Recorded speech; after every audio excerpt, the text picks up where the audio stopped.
So 5 years ago, I restarted my college career. Little did I know that when I decided to return to school, that it would be also one of the toughest 5 year spans in my adult life. Shifting careers, I planted a church, I went through physical ailments in my body, but I just had to finish school for me. If you want the short version of this video, here it is. Since I completed college just yesterday, I have a lot more time to devote to YouTube videos. And some of my most popular videos on this channel, as you can see, was uploaded years ago, about 5 years ago, and they were long form sermon content. However, I want to use this channel and this space to be more intimate in my storytelling with my subscribers and really break down some of the deeper concepts of walking with God in this digital age. And that's where you come in. If you could help me out by commenting down in the comments questions that you might have about your faith that you would like to see answered here in video content. It could be such topics as dating according to the Bible, career choices, whatever you feel like you want to know more about. I would love to create content to help you connect with the scriptures and apply it to your life. So, and now for the longer story, so you can see a little glimpse of some of the things I have to offer as I teach from life experiences from my walk with God. First off, it drives me nuts when I start things that I can't finish. I have the type of personality that I have to get it completed once I get started. Unfinished tasks drive me nuts. As a matter of fact, one of my favorite books is by Richard Stearns. It's called Unfinished. It's a great book. I started it during a busy season in my life, and I just had to finish it. It took me a year to finish it, but I got it done. One of my favorite books. Now you might be saying, why does it take you so long to accomplish your goals? One of the other things that challenges me is I'm a helper by nature, which means I often engage in projects when people need help that I don't necessarily have the bandwidth to do everything that's in front of me. So sometimes my projects end up taking the back seat to others. Now listen, I'm not trying to sound like I'm that selfless. It's just the reality of it. I love to help people. So way back in 1993, I'm dating myself. Back in 1993, I graduated from high school.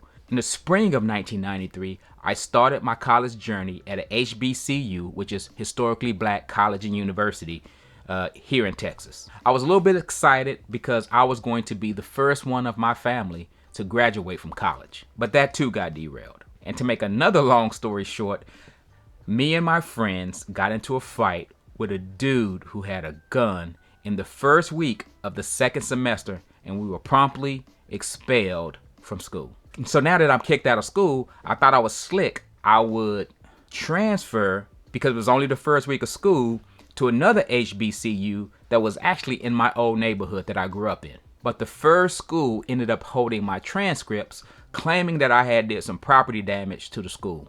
So the school took my money, kicked me out of school, kept my money, and wouldn't let me go to the next school. So when I moved back home, I started dating a friend of mine from high school, which is now my wife. We dated for about 6 months. We got married and started a family. I eventually taught myself to program to get a better career because our family was growing. In the process of that, I became a believer and I wanted to go to seminary. And so I tried to get my transcripts again from the first school and go to the school that I'm currently, the school that I just finished, and the school still held my transcripts, and this is 10 years later.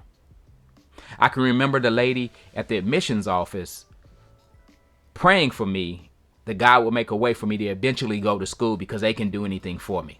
And so I dusted myself off. I was a little bit discouraged, and I just kept on working and said I'll settle it in my career. I had became a youth pastor. I had became a minister. And so I would say I'm at a church where I don't necessarily need to go to seminary. And so I'll just keep rocking where I'm at. And so then I was a part of a new church that wanted me to be a community pastor. And so I said I wanted to be a better community pastor. I knew some people on staff had been compensated for going back to school. So I said, let me give this a try. Well, the church wasn't able to pay for my school, but I was going to give it a try anyway. And so I ended up applying at the school again. And this time, 22 years later, they released my transcripts. and they gave me 9 credit hours from 20 years prior. Yeah, that was pretty dope. Fast forward, literally last night, I turned in my last paper. 5 years on the grind, one of the toughest things I've done, working full time, going to school full time with condensed classes, which made it a lot of reading. So my weeks were just jam packed with work, and when I wasn't working, I was doing school stuff. And when I wasn't doing school stuff, I was working. And so my YouTube channel kind of fell to the wayside. And I've loved doing YouTube for years. I've had 3 other YouTube channels. One got 0 subscribers because nobody was feeling it. I had another channel that got about 4,000 subscribers, close to 4,000 subscribers, and I can't log into it anymore, so I don't know what's up with that. And then I started a channel that was dedicated to teaching gospel-based music, and so that got up to about 13,000, 14,000 subscribers. And then the last 5 years, I've been doing this. And so, again, my most popular videos on this channel are old sermons that I uploaded from five years ago, but they're from 7 years ago, 6 years ago, and things like that. And so I want to update and get more content out here. And so that's where you guys come in. Please help me. Comment, like, subscribe when the videos come out, and let me know what you want to hear, what you want to learn, some of the ways that I can help you guys develop a deeper walk with Christ, get more intimate with the scriptures, and things of that nature. So anyway, like I said, I appreciate you guys. More content is coming regularly now, but it's been a long time coming. 27 years. I finally got my degree, and now I'm finally ready to tackle this YouTube thing with a little more consistency. So anyway, until next time, don't forget to know God, love others, and show it. Peace.